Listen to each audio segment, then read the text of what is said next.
pour cette troisième partie. Et nous allons voir la suite et la fin de l'histoire de cette grande dame qui est Ruth. Et Ruth chapitre 3, si vous y êtes, dites Amen. Ruth chapitre 3, à partir du premier verset, on va lire le 5 premiers versets, et puis après on va prier. On va voir ce que le Seigneur va nous conduire à dire. Ruth 3, 1 à 5. Naomi, j'ai écrit 1 à 4, mais c'est 1 à 5. Naomi, sa belle-mère, lui dit: ma fille, je voudrais assurer ton repos, afin que tu fusses heureuse. Je lis bien sûr de la version Osterwald, si je m'abuse. Et maintenant, Boaz, donc ça c'est la version du second, et maintenant Boaz, avec les servantes duquel tu as été, n'est-il pas notre parent? Voici, il doit vanner cette nuit les orges qui sont dans l'air. Lave-toi, oins-toi, puis remets tes habits et descends à l'air. Tu ne te feras pas connaître à lui jusqu'à ce qu'il ait achevé de manger et de boire. Et quand il ira se coucher, observe le lieu où il se couche. Ensuite va, découvre ses pieds et couche-toi. Il te dira lui-même ce que tu as à faire. Elle lui répondit: je ferai tout ce que tu as dit. Et on va prier tous ensemble. Seigneur Jésus, nous te rendons grâce encore une fois pour ton amour, pour ta bonté, pour ta fidélité. Nous te remercions, Papa, pour le privilège que nous avons d'être dans ta maison et de sentir ta présence. Papa, nous réalisons que cette présence a été rendue disponible à un prix très élevé. Seigneur, merci pour le sang versé. Merci pour l'humiliation, Papa, subie, les tortures endurées. Merci pour tout cela. Nous ne voulons pas prendre ces choses pour acquis. Seigneur, alors que nous venons encore une fois pour entendre de ta part, nous réalisons encore une fois combien nous sommes des hommes naturels, des hommes charnels, pour qui les choses spirituelles sont folie, et de nous-mêmes, nous ne pouvons les saisir. C'est pourquoi nous te prions, Seigneur, que tu nous aides. Moi, afin que je puisse te donner sans crainte, ni faveur, ni hésitation. Papa, ramène, Papa, rappelle à ma mémoire les choses que tu veux dire à ton Église. Et nous tous ensemble, Seigneur, afin que nous puissions recevoir. Seigneur, que cette parole puisse germer en nous, produire de fruits, et que ce fruit nous conduise jusque dans la vie éternelle. Et c'est avec action de grâce dans le cœur que nous te prions ici, dans le nom précieux de Jésus. Nous disons tous au nom de Jésus. Alléluia. Avant de nous asseoir, est-ce que nous pouvons juste battre nos mains pour le Seigneur et juste pousser un petit peu de joie?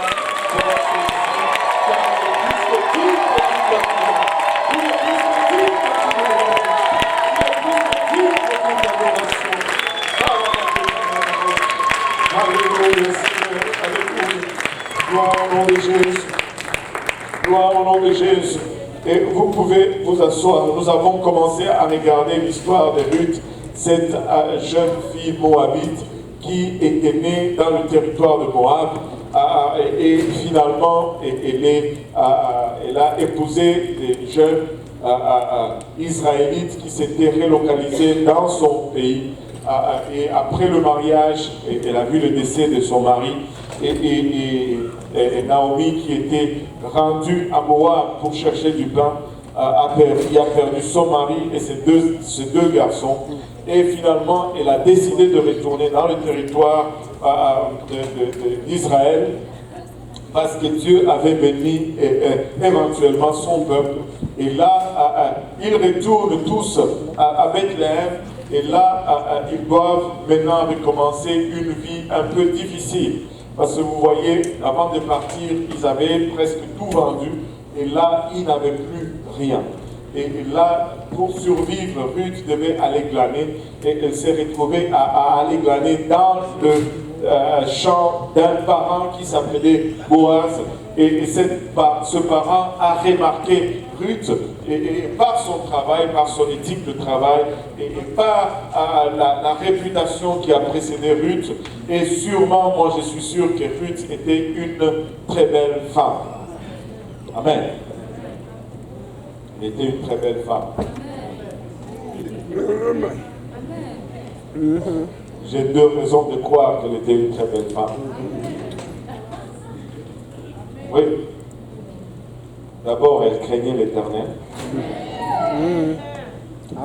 Le peuple de Dieu, c'est le peuple le plus beau sur la face de la terre. Si tu crains Dieu, tu es d'elle. Alléluia. C'est elle qui sera choisie. Celle qui craint l'Éternel. Alléluia. Bon, anyway, elle a été remarquée et finalement, tant bien que mal, la vie continue. Et là, dans le chapitre 3, il rentre à la maison et là, sa belle-mère l'a fait asseoir. Elle dit, ma fille, viens un peu, j'ai un conseil à te donner. Et c'est particulier de recevoir un conseil de la part de la belle-mère.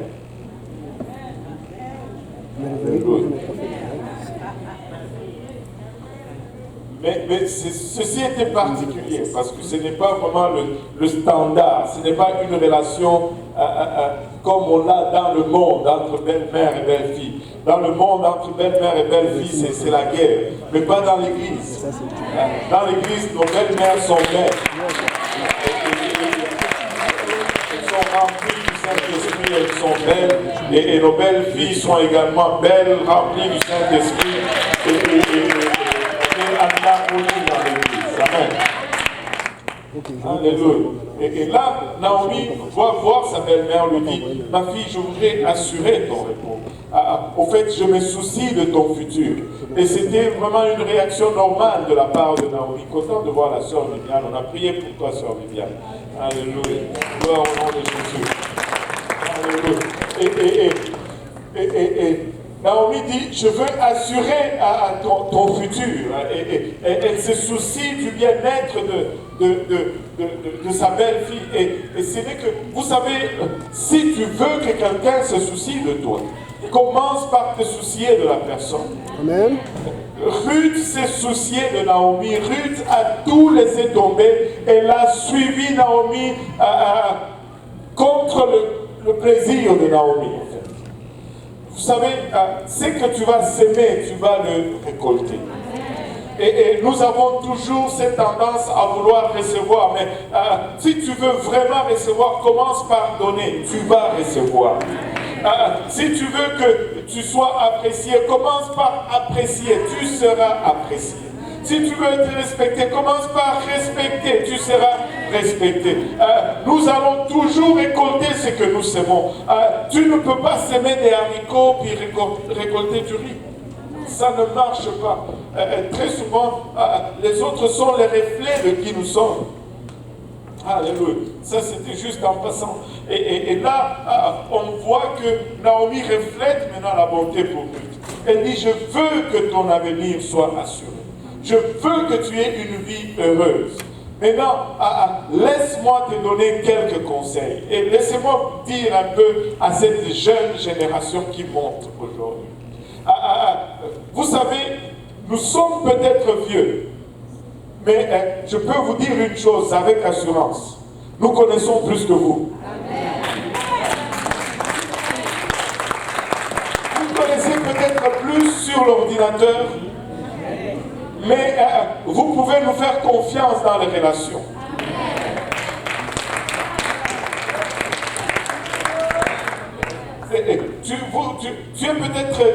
Tu as peut-être fait des années à l'université, moi je n'en ai peut-être pas fait, mais laisse-moi te dire, on connaît plus que vous. Il ne faut pas mépriser les aînés. Tu méprises les aînés, tu es en train de te lier toi-même. De te lier toi-même. Elle dit, je veux ton bien. Et maintenant, écoute-moi bien. Elle dit, maintenant Boaz, avec le servant duquel tu as été, n'est-il pas notre parent? Elle dit, il y a une relation entre nous et cet homme pour qui tu travailles. Voici, maintenant, il va vanner cette nuit les orges qui sont dans l'air. Elle dit d'abord, lave-toi. Alléluia. Tu veux attirer l'attention de quelqu'un et ça commence par là.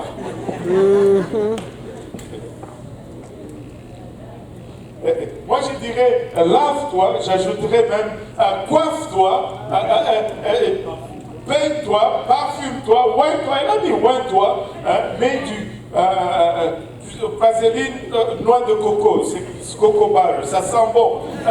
Mets ça, puis habille-toi de la bonne façon. Amen. Et maintenant, regardez vraiment le conseil de Naomi. Il faut faire attention aux détails. Faites attention aux détails et vous saurez comment faire. Amen. Alléluia. Elle dit, tu fais tout cela. Et puis elle dit, tu ne te feras pas connaître à lui. Ne va pas te faire remarquer, je suis là. Non, non, non.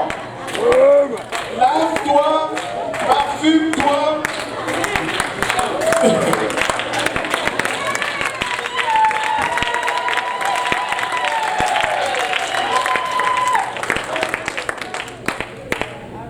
C'est ce qu'on vous dit depuis longtemps. Ne cours pas après lui. Si tu cours après lui, il va courir loin de toi. Anyway, ne te fais pas connaître à lui jusqu'à ce qu'il ait achevé de manger et de boire.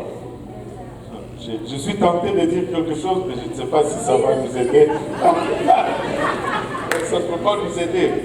On dirait que Naomi savait que un homme, quand il n'a pas encore mangé, anyway, alléluia, amen, gloire à Dieu. Il dit, et quand il ira se coucher, observe le lieu où il se couche. Ensuite, va. Mais pas découvre pas sa tête, ses pieds. Découvre ses pieds et couche-toi et regarde ceci. Il te dira lui-même ce que tu as à faire. Naomi dit à Ruth, va, ne te fais pas voir, jusqu'à ce qu'il dort. Là, tu te couches à ses pieds. Lui, il va te dire ce qu'il faut que tu fasses. Maintenant, regardez la réponse de Naomi. Donne-moi encore la première slide. Elle lui répondit, je ferai tout ce que tu as dit. Et laissez-moi vous dire, gardez ces choses en tête parce que ça va faire un cercle plein. Nous sommes en train de chercher le bien-être ou le bonheur de Ruth. Mais Naomi dit, Boaz va te dire ce que tu dois faire. Et Naomi répond, je veux faire ce que toi tu me dis de faire. Amen. Allô? Amen. Amen. Tu ne fais rien. Tu vas faire ce qu'il va te dire. Ok maman, je vais faire tout ce que toi tu me dis de faire. Écoutez, je n'ai jamais vu Dieu utiliser un insoumis. Je ne dis pas que nous sommes parfaits. Non. Dieu utilise même nos imperfections, je vous dis. Mais je n'ai jamais vu Dieu utiliser un insoumis. Si tu te rebelles, tu te retires de la grâce de Dieu. Et le péché du diable lui-même, dès le départ, c'était la rébellion. Personne n'est parfait. Mais nous sommes appelés juste à la soumission. Alléluia. Maintenant, regardez ceci. Ruth est partie, elle a fait ce que sa belle-mère lui a demandé. Elle descendit donc à l'air et fit tout ce que sa belle-mère lui avait commandé. Elle a tout fait. Dans le détail, la Bible nous dit, elle a tout fait ce qu'on lui a commandé de faire. Et là, on voit Boaz qui vient, qui mange et qui boit, et là, son cœur est heureux. Il voit sa récolte, la prospérité, son compte en banque, alléluia, tout va bien. Et là, il est allé se coucher sur un tas de gerbes pour se reposer. Et là, la Bible nous dit au verset 7 que Ruth est allée doucement, elle a découvert ses pieds et elle s'est couchée. Elle n'a rien dit, elle s'est juste couchée là. Et là, au milieu de la nuit, Boaz se réveille apeuré. Imaginez-vous, tu te réveilles et il y a une femme à tes pieds.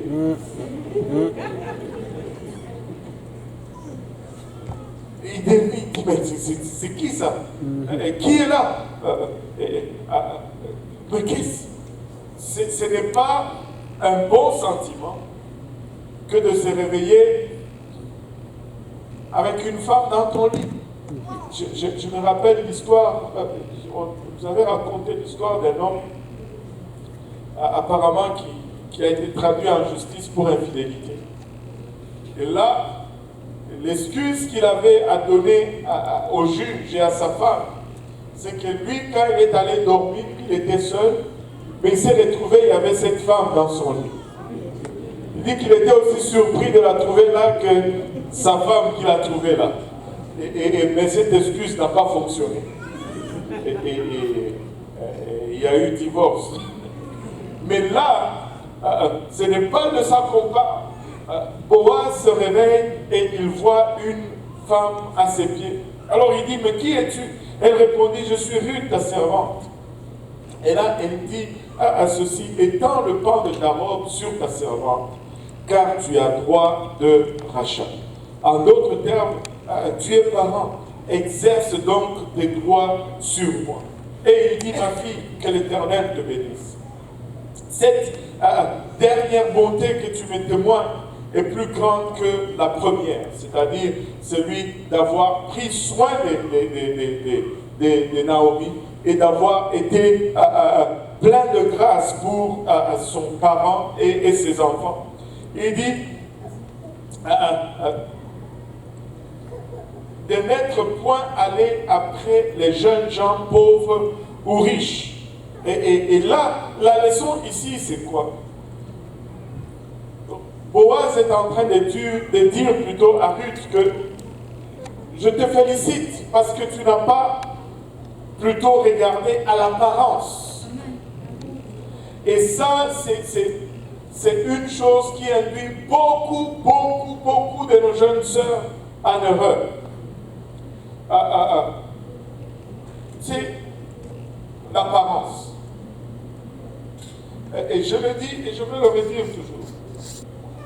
Un homme, c'est sa femme qui va le rendre dans l'apparence qu'elle veut. Mais si tu vas et que il est trop soigné, ça va être un problème, je vous dis. Et, en tout cas, un homme, ça doit être un homme. Amen. Un homme, ça ne doit pas avoir peur de se salir. Amen. Si tu vois un homme qui est tout le temps propre, c'est pas bon. Ça veut dire qu'il ne travaille pas. Alors, un homme, ça doit travailler. Tout le temps, ses cheveux sont toujours en place. Tout le temps, sa chemise est toujours taquée. Tout le temps, c'est comme toujours bien repassé. Tout le temps, c'est pas bon. Il faut que tu le vois de temps en temps avec des copeaux de bois sur son corps. Tu le vois de temps en temps avec, je sais pas, un peu de graisse de véhicule dans les mains. Je sais pas, quelque chose, avec la poussière dans le dos, qu'il s'est couché, qu'il a fait une réparation ou quelque chose. C'est ça un homme. Un homme, ça doit transpirer. Un homme, ça doit travailler. Un homme, ça doit rester un homme, un vrai. Alléluia. Allez. Écoute, vous allez commencer à vous battre pour la salle de bain après ici. Et laissez-moi vous dire, ça je l'ai dit, et les gens rigolent, mais c'est vrai. Un homme ne doit jamais avoir de la crème pour les mains dans ses poches. Jamais. Ça, c'est l'offense capitale. Jamais. Hein? C'est le pain dans la poche. Un homme avec un pain dans la poche. C'est quoi cette affaire? Ça ne marche pas. Ça ne marche pas. C'est de l'efféminisme. Un homme doit rester un homme. Un homme doit rester un homme. Et ne regarde pas à l'apparence ni à la richesse. Regardez, il y en a qui, ça va être les finances qui va déterminer leur choix. Écoutez, les finances viennent et ils partent. Tu veux un travailleur, parce qu'avec un travailleur, tu es sûr que tu ne vas pas, alléluia, mourir de faim un jour. Alléluia. Tu n'as pas cherché un pauvre, tu n'as pas regardé à la richesse ou à la pauvreté, tu n'as pas regardé à l'apparence, à la jeunesse, tu as vraiment suivi le conseil de ta belle-mère, en d'autres termes. Tu as fait ce qu'il devait faire. Et maintenant, regardez le verset 11. Le verset 11 devient encore plus frappant parce que ça vient boucler le cercle. Maintenant, donc, ma fille, ne crains point, je ferai pour toi ce que tu me diras. Il va te dire ce qu'il faut que tu fasses. Grand-maman, belle-maman, je ferai ce que tu me dis. Et c'est comme ça que tu arrives à une place où c'est toi maintenant qui dis ce qu'on va faire. Amen. Mais si tu n'as pas fait ces deux-là, oublie ça. Oublie ça, tu vas galérer encore et encore. Et Dieu va s'assurer que tu comprennes avant qu'il ne puisse faire pour toi. Alléluia. La soumission est clé. Si tu fais seulement, tu obéis, tu vas t'éviter des troubles et des problèmes et des troubles et des problèmes. Et là, d'abord, commencer par faire tout ce que sa belle-mère lui a dit. Et sa belle-mère lui a dit, tu feras ce que lui, il va te dire. Et après avoir fait ces deux étapes, elle est arrivée où elle a reçu cette promesse. Je ferai tout ce que tu vas me dire. Mais nous, on veut commencer par dire ce que nous, on veut. Non, ça ne marche pas. Ça ne marche pas. Nous devons, écoutez, Dieu n'est pas notre serviteur. Amen. Nous devons servir Dieu. Nous devons faire ce qu'il veut que nous fassions.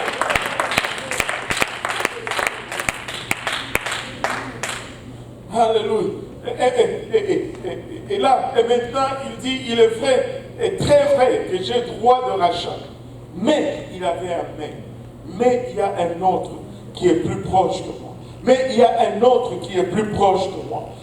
J'ai le droit de rachat. Il y a un mais. Et laissez-moi vous dire, dans toute notre vie, il y a toujours un mais. Mais ça va dépendre de nous si nous allons enlever ces mais ou pas. Et ce qui est révélateur ici, c'est que Boaz dit, j'ai le droit de rachat. Mais il y a un obstacle à surmonter. Vous savez, encore et encore, avant d'obtenir un gain, il y a toujours des obstacles à surmonter. Mais souvent, nous voulons des gains sans surmonter les obstacles. Et là, ça ne marche pas. Mais il dit, il y a quelqu'un qui est plus proche de toi que moi. Et que tout le monde dise proximité. Et c'est la proximité qui empêchait Boaz d'exercer son droit de rachat.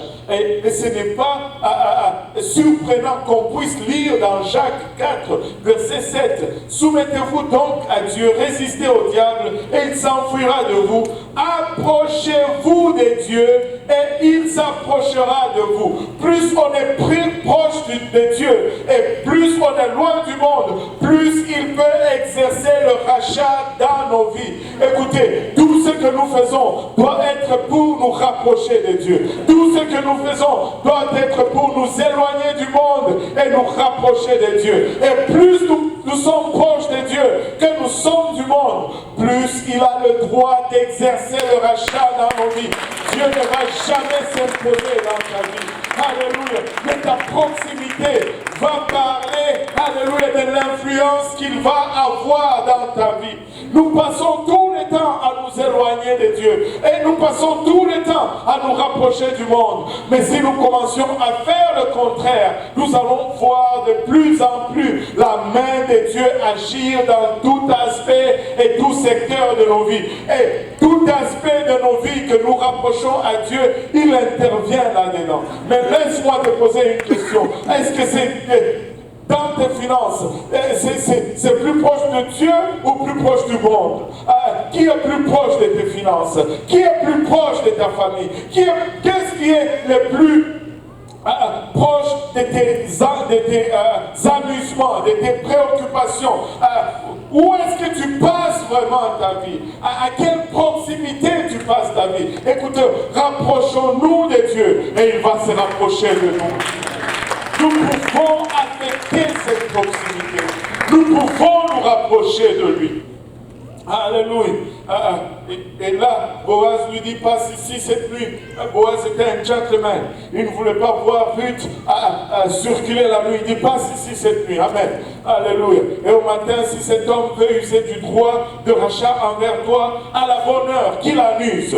Mais s'il ne lui plaît pas de te racheter, moi je te rachèterai. L'Éternel est vivant. Reste couché jusqu'au matin. Et là, elle est demeurée là, à ses pieds, jusqu'au matin. Et quand elle s'est levée, Boaz lui a donné des grains. Et puis, elle devait partir. Et quand elle rentre chez elle, au verset 16, puis Ruth revint chez sa belle-mère qui lui dit, « Qui es-tu, ma fille ?» Et elle lui déclara tout ce que cet homme avait fait pour elle. Et elle dit, il m'a donné ces 6 mesures d'orge, car il m'a dit, tu ne retourneras point à vide auprès de ta belle-mère. Écoutez, j'ai juste envie d'insérer ça là-dedans. Dieu n'est point menteur. Et personne ne restera jamais endetté vis-à-vis de Dieu. On est en train d'étudier la sanctification. Amen. Et laissez-moi vous dire, la sanctification est clé. Sans la sanctification, oublions tout ce que nous sommes en train de faire. Laissez-moi vous dire ceci. La sanctification, c'est l'élément même qui nous rapproche le plus de Dieu. Plus nous nous sanctifions, plus nous rapprochons de lui. Mais laissez-moi vous dire ceci. Il n'y a rien que tu vas faire que si tu le fais pour Dieu, avec la bonne motivation, il n'y a rien que tu vas faire et que tu vas dire, j'ai fait ça pour Dieu, et puis bon, c'est parti en vain, Dieu me doit. Jamais. Jamais. On était à l'église de l'Est, et cette question m'a été posée. Et si j'étais ingénieur en télécommunication, quelque chose comme ça, et que je dois monter pour arranger des fils, des poteaux, des choses, est-ce que je suis obligé de porter des combinaisons parce que je ne peux pas monter avec la jupe là-haut? Bon. Je me suis gratté la tête parce qu'il y a eu un moment de pause parce que il fallait que je fasse parvenir la question jusqu'au Seigneur et qu'il me fasse répondre, qu'il me ramène la réponse. Amen. Et là, j'ai posé cette question, j'ai dit, et si tu étais médecin? Amen. Alors, savez-vous, les médecins, les docteurs, et qu'on nous demandait de faire un avortement, est-ce que tu vas le faire ou tu ne vas pas le faire? La réponse était catégorique, non, je ne veux pas le faire. Pourquoi? Parce que ça effraie la loi de Dieu. Et le principe est simplement cela. Est-ce que ça effraie la loi de Dieu, ce que tu fais, oui ou non? Tu sais, il faut qu'on arrête de, oh oui, non, est-ce que tu es en train de freindre la loi de Dieu, oui ou non? Que ce soit avec un vêtement ou avec une vie, est-ce que tu es en train de freindre la loi de Dieu, oui ou non? Point final. Maintenant, après cela, le reste c'est toi qui décides. Mais je connais un Dieu que si tu dis ça, c'est moi, je t'ai choisi, je connais un Dieu qui ne va jamais, alors jamais te laisser choisir. Et je me suis rappelé de l'exemple du frère Paul. Où est-ce qu'il est, frère Paul? Je l'ai vu tout à l'heure. Il est là au fond, il se cache là. Et vous savez, tout le monde veut travailler chez nous au Québec. Qui ne veut pas qui veut travailler chez nous au Québec? Vous ne voulez pas travailler chez nous au Québec? Qui veut travailler chez nous au Québec? Wow! Juste 1, 2, 3, 4. Écoutez, ceux qui ont levé le main, voyez, si Dieu ne fait pas quelque chose, les autres qui n'ont pas levé le main, vous avez... Je vais prier que Dieu vous engage chez nous au Québec. Alléluia. Alléluia. Maintenant, regardez ceci. Il Hydro-Québec est listé parmi les compagnies qui payent le mieux, les 50 compagnies qui payent le mieux les gens ici au Canada. Et là, il a le travail. Mais il doit travailler dimanche. Mais dimanche, on le demande à Saint-Jérôme. Il dit, pasteur, moi je ne sais pas, je pense que je vais quitter Hydro-Québec. Hein, quoi? Oui, je vais quitter parce que je vais retourner chez Desjardins, on me paye moins, mais là, je ne peux pas faire le travail de Dieu. Est-ce que c'est moi qui lui ai dit? Non, les gens vont venir. Pasteur, est-ce que je dois... Ça, c'est toi qui dois répondre à cette question. Moi, je te donne la parole de Dieu, mais je ne peux pas vivre ta vie pour toi. Alors,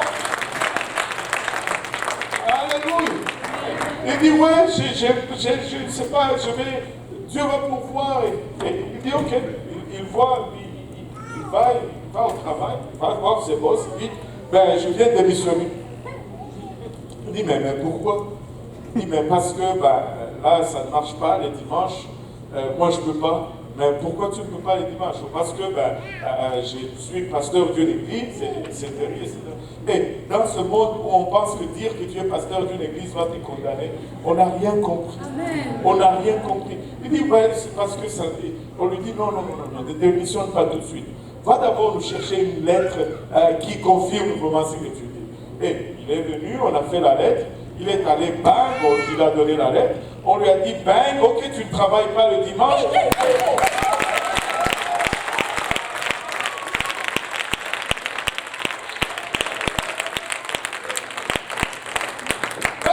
Écoutez, est-ce que quand il avait la garantie? Non, il allait pour quitter parce qu'il avait fait une décision que lui, c'est Dieu d'abord et Hydro-Québec après. Là, tu dis, oh, moi, non.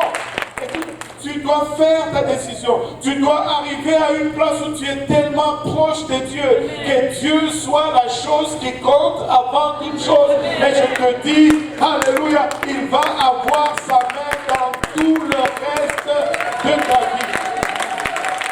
Nous disons Dieu est grand, mais nous n'agissons pas comme si Dieu était grand.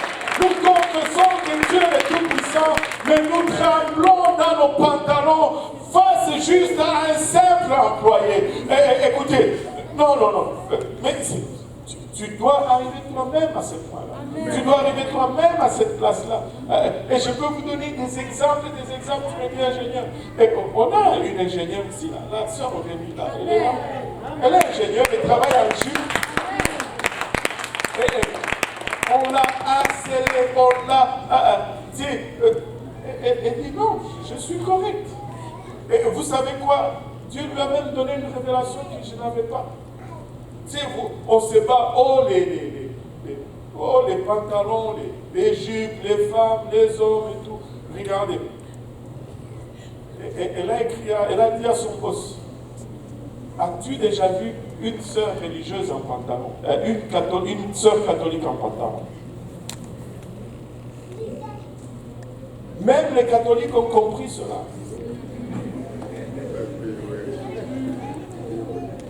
Allô? Amen.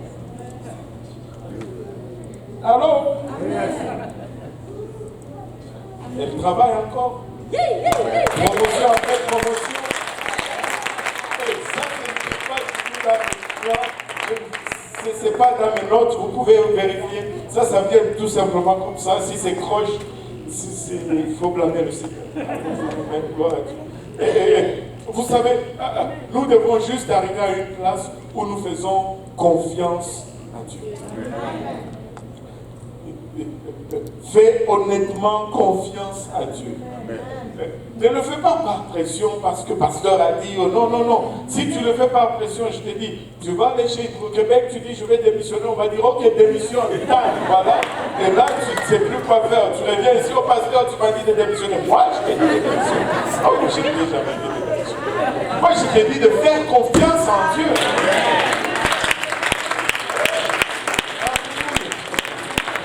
Oh Seigneur. Elle est retournée chez sa belle-mère. On va retourner dans Ruth. elle est retournée chez sa belle-mère qui lui dit, qui es-tu ma fille? Blablabla, on avait lu ça. Elle dit, il m'a donné ces 6 mesures d'orge. Dieu va toujours veiller à ce qu'il ne te manque de rien, car il me dit, tu ne retourneras point à vivre auprès de ta belle-mère. Regardez ceci. Et Naomi prit la parole, elle dit, reste ici jusqu'à ce que tu saches comment la chose tournera. Elle savait que maintenant, toutes les pions étaient placés, l'affaire était en marche. Et regardez ce qu'elle dit. Cet homme ne se donnera point de repos qu'il n'est aujourd'hui. Que tout le monde dise aujourd'hui. Achever cette affaire. Alléluia. Boaz, qui était vraiment le type du Seigneur, il dit, il ne va pas se donner de repos. Il ne va pas se reposer jusqu'à ce qu'il accomplisse ce qu'il a dit aujourd'hui. Pas demain, aujourd'hui. Pas cette semaine, aujourd'hui. Pas cette année, aujourd'hui. Pas l'année prochaine, aujourd'hui. Laissez-moi vous dire, ce n'est pas pour rien qu'il s'appelle « Je suis ». Il est un Dieu d'aujourd'hui. Ce que tu as besoin, tu peux l'avoir aujourd'hui. Alléluia. Le Seigneur ne se donne pas de repos pour toi. Il ne se donne pas de repos pour toi. Ce qu'il désire pour toi, il va l'accomplir aujourd'hui. Si c'est une guérison, c'est aujourd'hui. Si c'est une délivrance, c'est aujourd'hui. Si c'est une provision, c'est aujourd'hui. Il ne se donne pas de repos. Si c'est le salut, c'est aujourd'hui le jour du salut. Maintenant, c'est l'heure acceptable. Si tu entends sa voix, n'endurcis pas ton cœur. Mais aujourd'hui, elle dit, aujourd'hui, il va le faire. Alléluia. Aujourd'hui. Alléluia. Maintenant, regardez au chapitre 4, la Bible nous dit, Boaz monta donc à la porte de la ville et s'y assit. Et voici celui qui avait le droit de rachat dont Boaz avait parlé vint à passer. Et Boaz lui dit, toi un tel, détourne-toi et assis-toi ici. Et il se détourna et s'assit. Mais avez-vous remarqué une chose? Alléluia. Boaz, on nous a donné son nom parce qu'il appartenait à Dieu. Ruth, on nous a donné son nom parce qu'il appartenait à Dieu. Naomi, on les a cités de nom. Mais lui, c'est juste un tel. Je ne veux pas être un tel. Je veux que Dieu connaisse mon nom. Et toi, un tel, détourne-toi et assis-toi ici. Et il se détourna et il s'assit. Alors il prit 10 hommes d'entre les anciens de la ville et il leur dit, asseyez-vous ici. Et il s'assit. Et puis il dit à celui qui avait le droit de rachat, Naomi, qui est revenue du pays de Moab, a vendu la portion d'un champ qui appartenait à Elimelech, notre frère. Boaz était sage. Il commence exactement là où il devait commencer.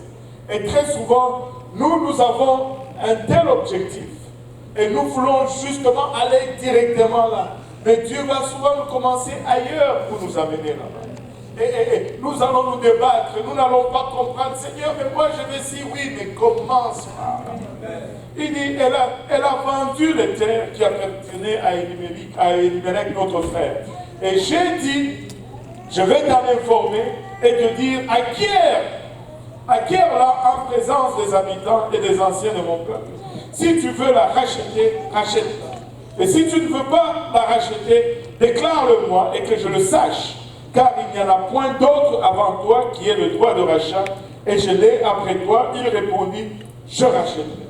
Maintenant, laissez-moi vous expliquer ici le droit de rachat. Le droit de rachat était comme suit. Dieu n'a jamais voulu que son peuple soit pauvre. Dieu ne veut pas qu'il soit pauvre. Et pour pallier à la pauvreté, Dieu leur a donné une loi par rapport à la terre. Parce que la vraie économie, vraiment, c'est la terre. Si tu veux être riche, possède la terre. Allô? Pas des voitures, la terre. Si tu veux... Anyway, je vais assez. Je ne veux pas être un agent immobilier. Alléluia. Mais non, possède la terre et tu seras riche. Mais non, toute famille possédait une terre. Souvenez-vous, quand ils sont rentrés, ils se sont partagés et tout. Maintenant, cette terre, quand on était pauvre, on pouvait la vendre. Mais cette vente n'allait jamais être permanente. parce que ça devait retourner au fait à la famille qui était propriétaire pour éviter qu'ils tombent dans la misère et dans la pauvreté. Donc quand tu avais une situation difficile, tu vendais ta terre, mais tu avais droit de racheter ta terre lorsque ta situation s'améliore. Et c'est là jusqu'à 50 ans. 50 ans après, tous les terres retournaient à leur famille respective parce qu'on appelait ça l'année de jubilé. Amen. Maintenant, quand tu ne pouvais pas racheter, un membre de ta famille qui était le plus proche de toi pouvait racheter ce qui était à vous, de sorte que la richesse ne transfère pas de famille. Et comme ça, tout le monde allait avoir un niveau de vie sociale acceptable. Amen. Et là, Boaz va solliciter ce frère. Maintenant, il y a des gens qui exerçaient ce droit de rachat pour s'enrichir. Parce que si j'ai le droit de rachat et que j'ai l'argent, je peux aller racheter la terre avant qu'elle retourne, je cultive et je produis, je deviens plus riche et je m'enrichis. Il y en a qui profitaient de ce droit de rachat, c'était légal, mais ça leur permettait de s'enrichir. Et c'est pourquoi Boaz va voir un tel et lui dit, on a le droit de rachat, il y a une opportunité là, rachète. Et lui, voyant l'opportunité économique, il dit, je rachèterai. Amen. Et puis, quand il dit, je rachèterai, Boaz dit, bon, juste en passant, au verset 5 du chapitre 4, juste en passant, au jour que tu vas acquérir le champ de la main de Naomi et de Ruth, la Moabite, femme du défunt, juste en passant, tu acquerras aussi Ruth pour conserver le nom du défunt dans son héritage. Au fait, parce qu'à ce droit de rachat, Dieu avait ajouté une autre loi. Et encore une fois, c'était pour préserver la richesse dans la famille. Au cas où le défunt ne laissait pas d'enfant, si tu rachetais la terre, tu prenais automatiquement aussi sa femme.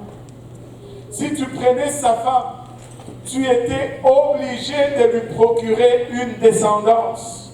C'est-à-dire, tu devais, tout le monde dit, tu devais aller vers elle, lui procurer un enfant, et cet enfant allait porter le nom du frère qui est mort, et cet enfant allait être l'héritier de la terre que tu as achetée. Et là, ça devenait du coup moins intéressant. Et il faut bien comprendre ce principe, parce que c'est la mécompréhension ou la mauvaise utilisation de ces lois ou de ces principes qui nous pousse à mal interpréter et à aboutir à d'autres lois qui sont inexistantes dans la parole de Dieu. Amen. Et là, il dit, si tu veux, tu vas avoir aussi Ruth, et je vais y arriver. Et celui qui avait dit, qui avait le droit de rachat, dit, je ne saurais racheter. Regardez, il dit, je ne saurais racheter de peur que je ne perde mon héritage. Il dit, je ne suis pas intéressé à faire des enfants à Ruth. Je ne veux pas m'embarquer dans cette affaire. J'ai déjà mes terres, j'ai déjà mes enfants, je ne veux pas de guerre d'héritage après. Non, je renonce à cela. Parce que faisant comme ça, t'obliger à avoir des enfants avec la femme. Maintenant, d'où vient cette loi? Cette loi vient de Deutéronome 25, chapitre 25, bien sûr, versets 5 à 10. Ça dit ceci: lorsque des frères demeureront ensemble et que l'un d'eux mourra sans laisser de fils, La femme du défunt ne se mariera point au dehors avec un étranger, mais son beau-frère ira vers elle, la prendra pour femme et l'épousera comme beau-frère. Le premier-né qu'elle enfantera succédera au frère mort et portera son nom, afin que son nom ne soit pas effacé d'Israël. Si cet homme ne veut pas prendre sa belle-sœur, elle montera à la porte vers les anciens et dira: mon beau-frère refuse de relever en Israël le nom de son frère. Il ne veut pas m'épouser par droit de beau-frère. Les anciens de la ville l'appelleront et lui parleront. S'il persiste et dit: je ne veux pas la prendre, alors sa belle-sœur s'approchera de lui, lui ôtera le soulier et crachera dans son visage et dira: c'est ainsi qu'on traite quelqu'un qui ne veut pas relever le nom de son frère en Israël. Bref, je paraphrase. En bref, c'est ce qu'elle devait faire. Et on l'appellera, et sa maison sera appelée en Israël la maison du déchaussé. C'est compliqué l'affaire. C'est déjà assez compliqué comme ça, qu'on n'a pas besoin d'en rajouter pour le compliquer. Maintenant, la loi dont je veux parler ici, et ça c'est une doctrine qui court même ici dans l'église, mais c'est une fausse doctrine, qui dit que quand un homme et une femme se marient, ils doivent juste faire les enfants, faire les enfants, faire les enfants, faire les enfants, jusqu'à ce que la femme rentre à ménopause ou jusqu'à ce que... Non, ça ce n'est pas vrai. Ce n'est pas une doctrine biblique. Ce n'est pas une doctrine biblique. Les enfants, c'est une bénédiction. Tu veux avoir 5 enfants, tu peux avoir 5 enfants. Tu veux avoir 15 enfants, tu peux avoir 15 enfants. Dieu, regardez, Dieu a dit à Adam et Ève: vous pouvez manger de tous les arbres du jardin, n'est-ce pas? Est-ce qu'il y a quelqu'un qui mange la pelouse aujourd'hui? Alors, est-ce que c'est un péché de ne pas manger la pelouse? Il ne faut pas tirer des déductions qui... Écoutez, et très souvent ce sont les hommes. On doit avoir des enfants. Et ils ne considèrent même pas les douleurs, la peine, la misère que la femme arrive. C'est une question de vie ou de mort. C'est aussi une vie de quelqu'un. Écoutez, si vous voulez avoir 10 enfants, c'est bon. Je vous encourage. Si vous voulez avoir 15 enfants, c'est bon, je vous encourage. Mais allez dire à quelqu'un que si tu veux arrêter d'avoir des enfants, c'est un péché. C'est faux, ce n'est pas une doctrine biblique. Ce n'est pas une doctrine biblique. Maintenant, d'où vient cette doctrine? Ça vient du fait que dans Genèse 38, il y avait Judas qui était dans une situation comme ça. Un de ces garçons qui était méchant a épousé Tamar. Dieu l'a tué parce qu'il était méchant, lui. Bon, lui on n'en parle pas. Mais après qu'il soit mort, regardez, Judas a donné, verset 8, alors Judas dit à Onan: viens vers la femme de ton frère, prends-la comme beau-frère et suscite une prospérité à ton frère. Mais Onan savait que cette postérité ne sera pas à lui.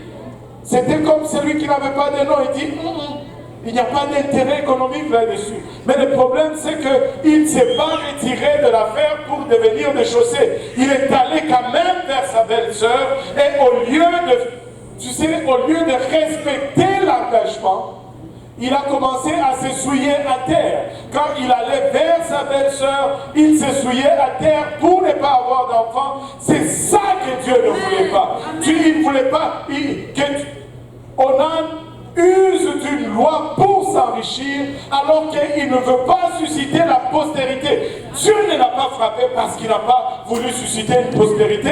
Dieu l'a frappé parce qu'il a utilisé une loi pour s'enrichir, et alors qu'il n'a pas voulu, s'il ne voulait pas susciter, il allait juste être appelé déchaussé. C'est tout. Et Dieu n'allait pas les tuer pour cela. Écoutez, la contraception n'est pas un péché. Ça devient un péché lorsque tu le fais au détriment de ton corps. Mais il y a des gens qui sont physiquement faibles et qui ne peuvent pas avoir 10 enfants. Vous voulez les voir mourir en accouchant? C'est quoi? d'une folie. Il y a des gens qui ne sont pas capables de prendre soin de 5 enfants. Écoutez, c'est quelle loi? D'où ça vient? Amen. Amen. Et avoir des enfants, c'est une bénédiction de la part de Dieu. Et je ne peux pas cracher là-dessus. Mais Dieu qui nous donne... Écoutez, je peux aller plus loin. Écoutez, nous sommes une des rares créatures à qui Dieu a donné le sexe aussi comme plaisir, tout simplement. Amen.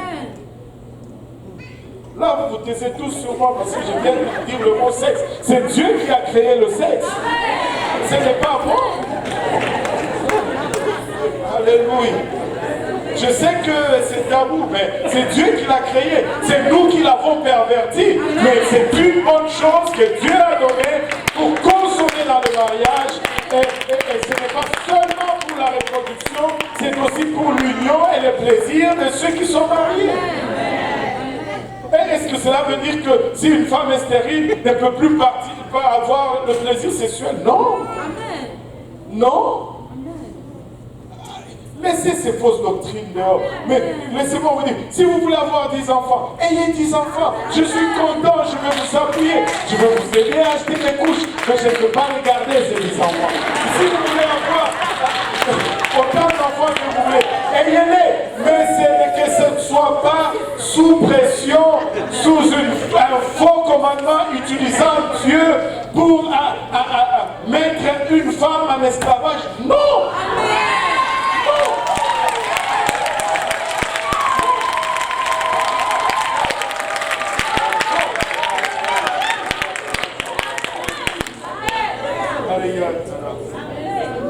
Vous savez, toute chose, tu sais, il y a de ces choses,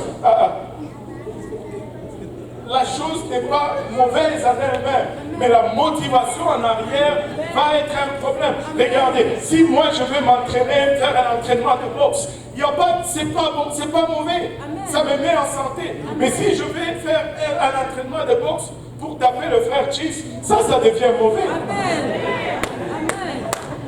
C'est quoi ta motivation en arrière de ce que tu fais? C'est comme... juste parce que ça court.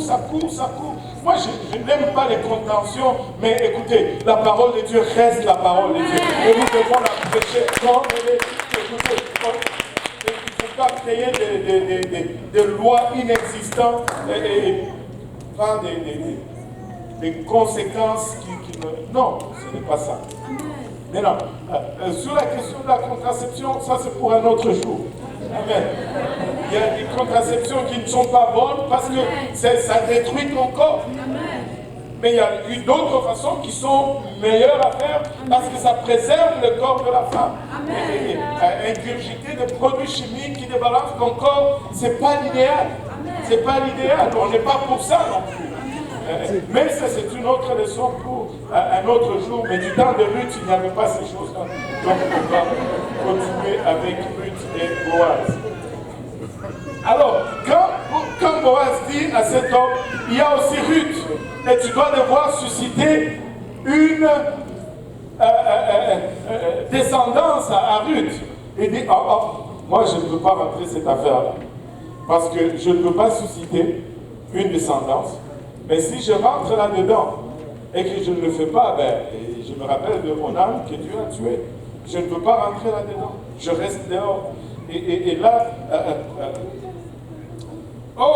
le verset 7 nous dit, autrefois en Israël, en cas de rachat et de subrogation, pour confirmer la chose, l'homme ôtait son soulier, comme on a lu tout à l'heure, et le donnait à son parent. Cela servait de témoignage à Israël.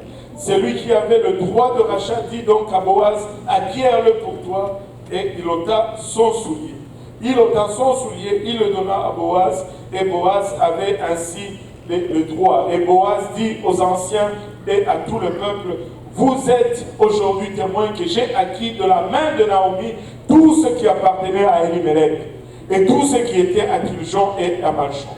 Et que je me suis aussi acquis pour femme Ruth la Moabite, femme de Machlon, pour conserver le nom du devin dans son héritage, afin que le nom du défunt ne soit point retranché d'entre ses frères et de la porte de sa ville.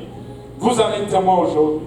Et tout le peuple qui était à la porte et les anciens dirent, nous en sommes témoins, l'Éternel rende la femme qui entre en ta maison semblable à Rachel et à Léa, qui toutes deux ont bâti la maison d'Israël. Montre ta force en Ephrata et fais-toi un nom dans Bethléem. Extraordinaire comme bénédiction. Et ainsi, Boaz, il continue que la prospérité que l'Éternel te donnera par cette jeune femme rende ta maison semblable à la maison de Pharet que Tamar enfanta à Juda, justement après la loi dont on vient de citer. Et ainsi, l'affaire a été scellée. Boaz a acquis les terres de Malchon, de Kiljon et d'Elimelech. Boaz a pris sous son aile également Ruth la Moabite. Elle est devenue l'épouse de Boaz. Et après Boaz est allé vers elle, elle a enfanté un enfant. Boaz a racheté Ruth. Maintenant, ça serait juste une histoire fantastique déjà en elle-même, sans qu'on puisse avoir le besoin de faire le parallèle. Mais le parallèle est tellement fort, aussi bien dans la typologie que dans l'essence même de l'histoire. Dans l'essence de l'histoire elle-même, Boaz est devenu le père d'Obed, qui est devenu le père d'Issa, qui est devenu le père de David, qui est le descendant ou l'ancêtre direct de notre Seigneur Jésus-Christ. Vraiment par l'engagement, par la consécration de cette non-chrétienne, plutôt non-chrétienne, non-juive, elle s'est insérée dans la lignée directe du Messie. Elle s'est non seulement insérée dans Israël, mais elle s'est insérée dans la racine même d'Israël, dans la source de bénédiction d'Israël, dans la lignée la plus importante qui fait que Israël soit Israël. Écoutez, laissez-moi dire à quelqu'un aujourd'hui, ça importe peu d'où tu viens, ça importe peu tes origines, mais si tu peux t'insérer dans cette lignée familiale, Dieu va changer ta destinée. Tu vas prendre part au plus grand plan que Dieu n'ait jamais eu pour cette humanité. Laissez-moi vous dire, nous sommes les récipiendaires, nous sommes les acteurs et les participants de l'œuvre la plus grande que Dieu ne va jamais faire sur la face de cette terre, c'est-à-dire le salut des âmes. Alléluia. Dans la typologie, Boaz, c'est vraiment, il est vraiment le type de Christ qui nous rachète à un prix. Et Boaz n'a pas hésité à faire ce qu'il devait faire. D'abord, pour se rapprocher en tant que parent. Jésus était loin de nous. Nous étions loin dans nos péchés. Mais il s'est rapproché de nous. Il a mis sa richesse de côté. Il a mis sa gloire de côté. Il est descendu de là où il était pour se rabaisser là où nous étions. Au fait, vous allez voir ce terme revenir. Il est notre parent, il est notre parent. Et c'est ce que le Seigneur Jésus est devenu littéralement. Il a pris notre nature pour devenir un de notre. Et cela lui a permis d'être en position de nous racheter. Mais de notre part, nous avons un pas à faire. C'est à nous de venir à ses pieds. C'est à nous de venir à ses pieds et de découvrir ses pieds et de nous coucher là. Et quand il va nous interpeller, nous allons juste montrer notre volonté de rentrer dans sa famille en plaidant son droit de rachat sur nous. En plaidant son droit de rachat sur nous. Vous savez, cette parallèle peut aller si loin. Tu sais, il était déjà notre parent, parce que c'est lui qui nous a créés. Mais nous nous sommes éloignés, comme Elimelech s'est éloigné. Et quand ils sont revenus, il y avait maintenant des étapes supplémentaires qui devaient être faites pour se rapprocher. Il est venu, il y a maintenant des étapes supplémentaires qui doivent être faites pour le rapprocher. Nous devons venir à ses pieds. Nous devons juste lui demander de déployer ses ailes sur nous, afin que nous soyons sous sa protection. Comment est-ce qu'on fait cela? C'est pas juste tout simplement le moyen de l'évangile. Le moyen de l'évangile nous rapproche de lui. Le moyen de l'évangile nous met dans sa lignée familiale. Quand nous venons et que nous nous repentons de nos péchés, que nous nous faisons baptiser en son nom pour le pardon de soucis, nous devenons membres de sa famille. Et ça lui donne le droit de rachat. Et il exerce cela alors qu'il nous donne le gage du Saint-Esprit. Alléluia. Il prend un peu de lui et il met en nous. Et nous devenons ainsi à part entière membres de sa famille, rachetés. Et nous pouvons dire que les rachetés disent ainsi parce qu'il nous a vraiment rachetés. Et ainsi Boaz prit Ruth et elle fut sa femme et il alla vers elle et l'Éternel lui fit grâce de concevoir et elle enfanta un fils. Et les femmes dirent à Naomi, béni soit l'Éternel qui ne t'a pas laissé manquer aujourd'hui d'un homme qui eut droit de rachat puisque son nom être conservé en Israël.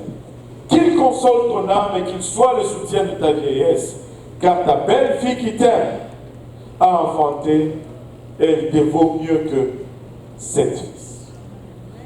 Vous savez, dans notre marche avec Dieu, nous allons perdre. Mais jamais, à aucun moment, ce que nous allons perdre va être plus que ce que nous allons gagner. Elle a perdu 2 fils. Mais la parole dit que cette belle fille qu'elle a vaut plus que 7 fils. Vaut plus que 7 fils. Il n'y a rien que tu vas mettre sur la table pour le Seigneur et que le Seigneur ne va pas remplacer avec meilleur. Personne ne restera endetté vis-à-vis du Seigneur. Nzambe atika la kanani kwa mtuke.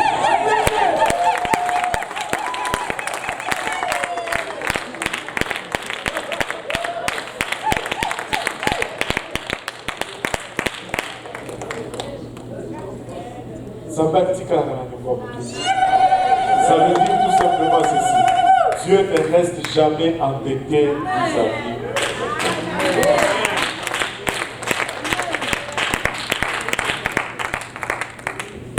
Alors Naomi prit l'enfant, on peut se lever, et le mit dans son sein. Elle lui tenait lieu de nourrice. Je peux vous dire que Naomi, partout où elle allait, elle avait cet enfant dans ses mains. Et elle dormait, je suis sûr que ce n'est même pas Ruth qui dormait avec ses bébés. C'était Naomi qui dormait avec ses bébés. C'était ses enfants qu'elle a perdus, qu'elle retrouvait finalement dans ses bébés. Elle fit nourrice pour ses bébés et les voisins lui donnèrent un nom et dirent un fils est né à Naomi et ils l'appelèrent Obed. Ce fut le père d'Isaïe, père de David. Alléluia. Et c'est ce David qui est devenu le célèbre psalmiste et qui est le descendant ou plutôt l'ancêtre direct de notre Seigneur Jésus-Christ. Regardez.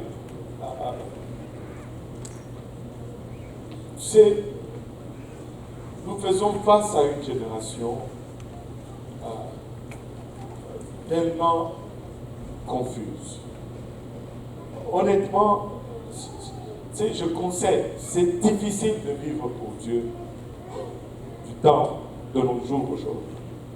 Mais laissez-moi vous dire encore, c'est encore plus difficile de vivre sans Dieu. C'est encore plus difficile et plus compliqué de vivre sans Dieu. Je n'ai jamais prétendre, je ne vais jamais vendre un conte des faits. Parce que la Bible ne nous dit pas cela. Vivre pour Dieu vient avec un prix. Mais laissez-moi vous dire que quand tu vis pour Dieu, que tu t'appliques à respecter les préceptes, les commandements de Dieu, il y a une bénédiction qui vient avec, que tu ne peux pas calculer, tu ne peux pas mesurer. Ce n'est pas facile, je suis tout à fait d'accord avec toi, je suis le premier à l'admettre. Mais ça vaut 100 fois, ça vaut 1000 fois la peine de vivre pour Dieu. Ça ne sera jamais à ta façon. Il y a des choses que tu ne vas pas aimer. Il y a des choses que moi-même je n'aime pas. Mais on le fait. Parce qu'on connaît les résultats. Quand on doit avaler des comprimés, vous savez, la quinine, c'est amer. Personne n'aime avaler cela. Mais on connaît les bénéfices. Et donc on ferme les yeux, on bouche les nez, on avale et on se réjouit. On voit Dieu faire. Et c'est mon Dieu. Si nous faisons, Dieu va faire. Dieu va faire. Je veux ouvrir cet hôtel. Si vous vous sentez que vous devez vraiment vous rapprocher du Seigneur, venez à cet hôtel. Si vous voulez la voir comme un parent proche, juste en guise de proximité, marchez vers cet hôtel, rapprochez-vous de lui et élevons nos voix tous ensemble et parlons-lui pour un moment. Il est vraiment le parent proche ayant droit de rachat. Il est le parent proche ayant droit de rachat. Et il veut exercer son droit de rachat aujourd'hui. Va-t-il lui permettre de déployer ses ailes sur toi? Vas-tu lui autoriser de déployer ses ailes sur toi? Parce que vous voyez, il est un gentleman. Il ne s'efforce sur personne. Il n'oblige personne. Mais tu dois venir à ses pieds. Tu dois juste te coucher à ses pieds aujourd'hui.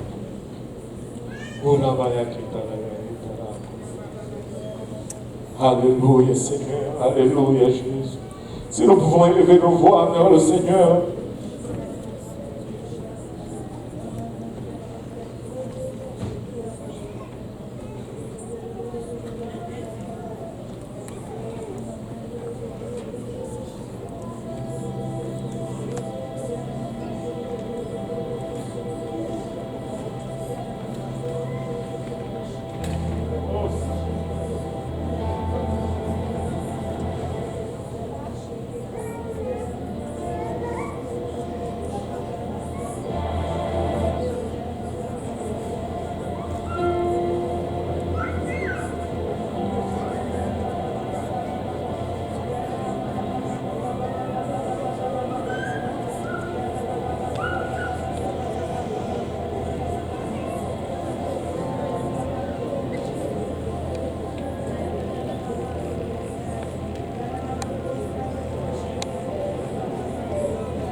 Alléluia. Seigneur Dieu, si nous pouvons élever nos voix, aller vers lui avec assurance en ce moment.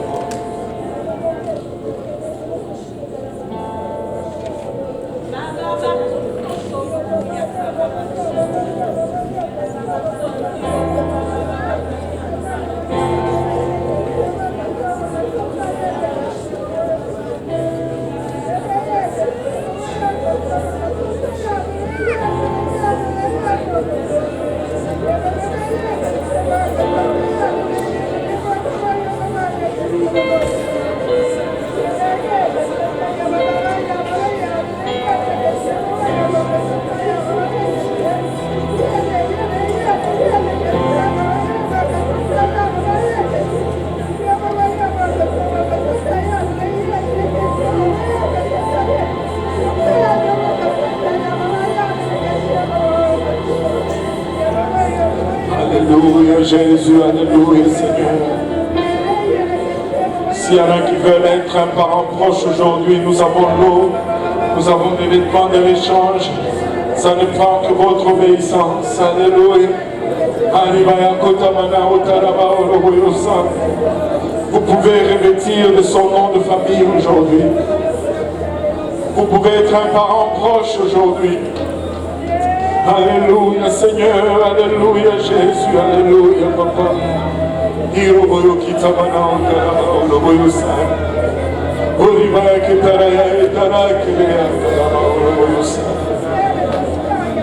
Papa, aide-nous à être comme ta servante Ruth. Papa, avoir notre regard fixé, Seigneur, sur l'objectif et à persévérer, Seigneur, dans tes voies.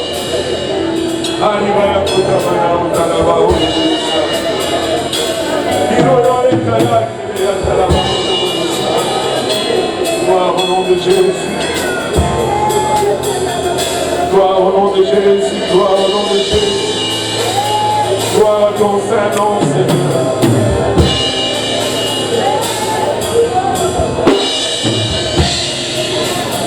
Apprends-nous à faire ce qu'on nous dit de faire. Afin que nous puissions arriver à la place où nous pouvons demander, où il peut nous être demandé ce que nous voulons qu'on fasse pour nous, Seigneur. Oh, Maïaït. Donne-nous un cœur obéissant, Seigneur. Baptise-nous, Seigneur, fraîchement, Seigneur. Alléluia.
Dans nos cœurs, Seigneur.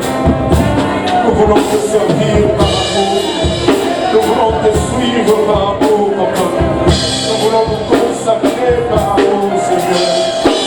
Non par intérêt, Seigneur Jésus.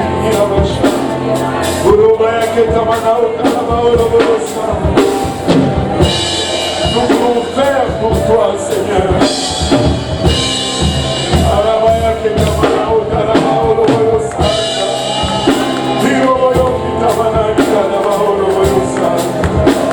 Alléluia, Jésus, alléluia, Seigneur, alléluia, Papa.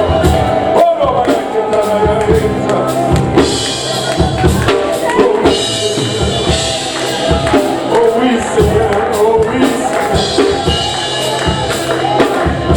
Oh oui, Seigneur.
Ça ne prend que votre obéissance. Ça ne prend que votre obéissance. Alléluia, Seigneur. Oh, le Père qui t'amène au calme, au repos. Il va bien qui t'amène au calme, au repos. Et le Père qui t'amène au calme, au repos. Oh, le Père qui t'amène au calme, au repos.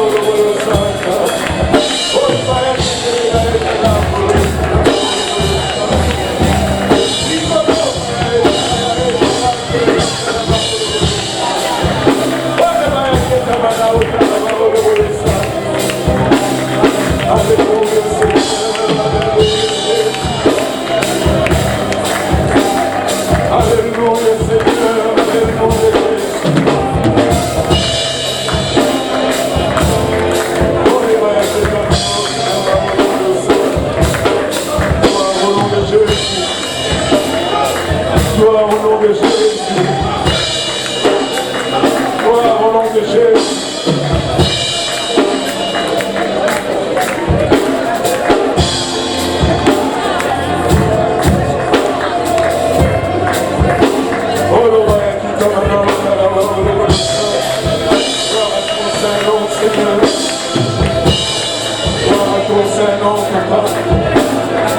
Nous allons nous réjouir alors qu'il y a une âme qui vient pour réjouir le nom de Jésus dans les eaux de la terre.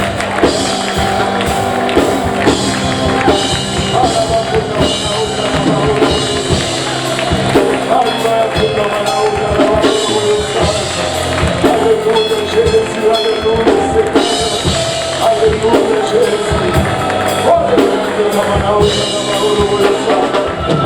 Merci Jésus. Merci Jésus. Merci Jésus.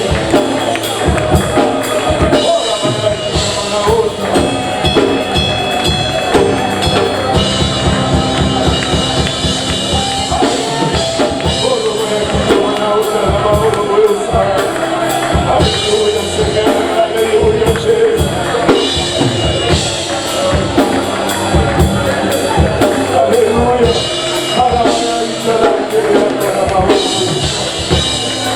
Alléluia, Papa.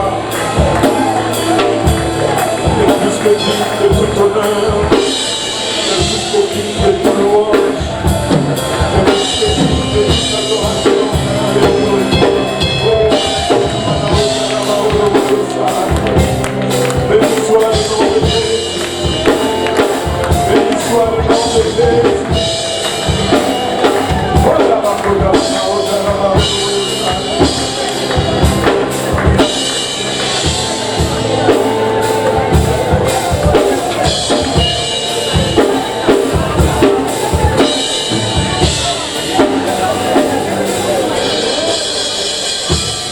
Alléluia Jésus. Alléluia Seigneur. Alléluia Papa. Gloire au nom de Jésus. Gloire au nom de Jésus. Pouvons-nous battre nos mains pour le Seigneur Jésus.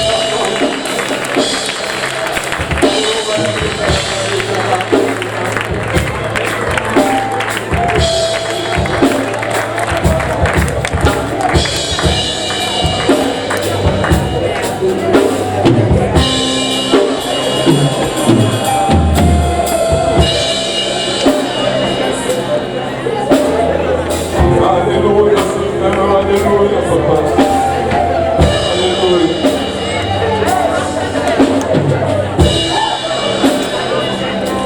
N'oublions pas de céder le sanctuaire au service espagnol et à chacun on a encore de tout. Et nous rendons grâce à Dieu pour tout.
la progression avec le temps.